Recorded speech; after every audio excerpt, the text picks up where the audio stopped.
मालक झोपलेले ते, त्यांना म्हणलं उठा पाणी आलंय आपल्या घरात, तर आमच्या छातीला पाणी लागलं दोघांच्या. बाहेर निघालो, दार उघडून तर घरात सगळं लोट, सगळे भांडे ते सगळे वाहून बाहेर चालले होते.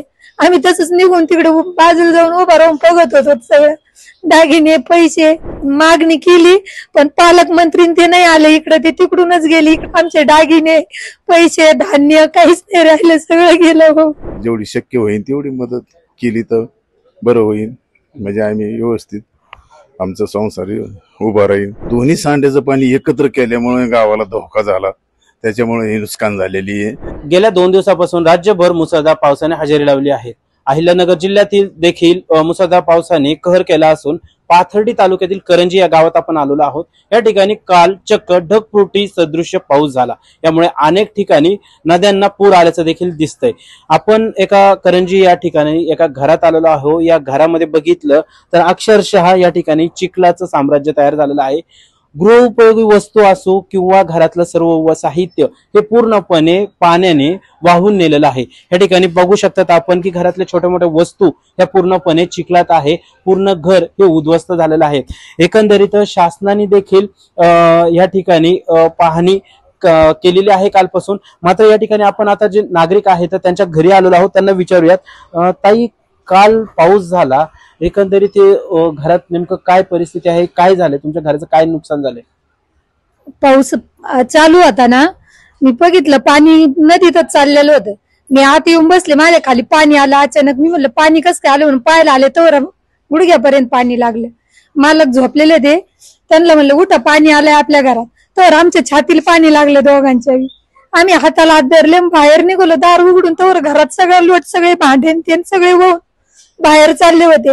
आम्ही तसंच निघून तिकडे बाजूला जाऊन उभा राहून बघत होतो. सगळं दागिने पैसे, आमच्याकडे 12-13 मशिनरी आहेत. आमच्या सगळ्या मशिनरी त्या सगळ्या पाण्यात होत्या, 2-2, 3-3 लाखाच्या. त्याच्यामुळे सगळे पत्रे ते सगळे पाण्यात होते, काहीच नव्हतं. आम्ही फक्त लांब उभा राहून एका बिल्डिंग वर सगळं पाहत होतो फक्त.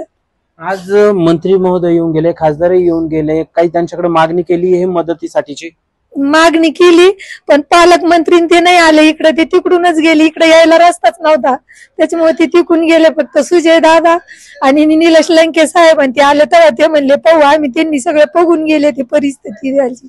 आमचे दागिने पैसे धान्य काहीच नाही राहिलं, सगळं गेलं. हो, आपण बघू शकतात की घरामध्ये चक्क पूर्णपणे कुठेही जागोजागी चिखलाचं साम्राज्य झालेलं आहे. थोडी देखील जागा राहिलेली नाही आहे आणि पूर्णपणे संसार हा उद्ध्वस्त झाल्याचं देखील बघू शकतात आपण की धान्य असो किंवा घरातले भांडी कुंडे सर्व काही वाहून गेलेलं आहे. यामुळे या पीडित कुटुंबाला कुठं राहण्यासाठी देखील आता हे घर व्यवस्थित नसलं दिसतंय.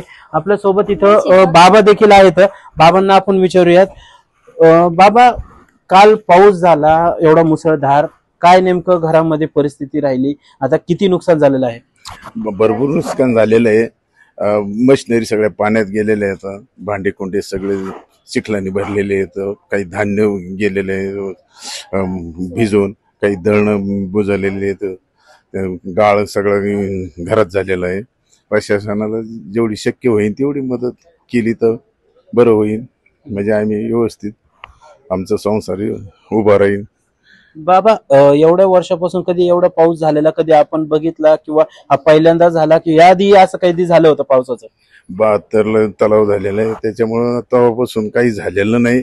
पण दोन्ही सांड्याचं पाणी एकत्र केल्यामुळे गावाला धोका झाला, त्याच्यामुळे हे नुकसान झालेली आहे. तर प्रशासनाने ज्याचं सांडा त्याच्या नदीतच सोडलं पाहिजे.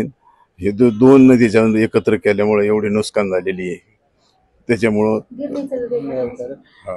आपण बघितलं तर एकंदरीत घर अक्षरशः उद्ध्वस्त झालेलं आहे. संसार उपयोगी सर्व वस्तू या पाण्याच्या प्रवाहामध्ये वाहून गेलेल्या आहे. शासनाने आम्हाला तातडीने मदत करावी अशी मागणी या ठिकाणचे स्थानिक नागरिक करतायत. व्हिडिओ जर्नलिस्ट गिरीश सोबत मी प्रवीण सुरोसे, लेट्स अप मराठी, अहिल्यानगर.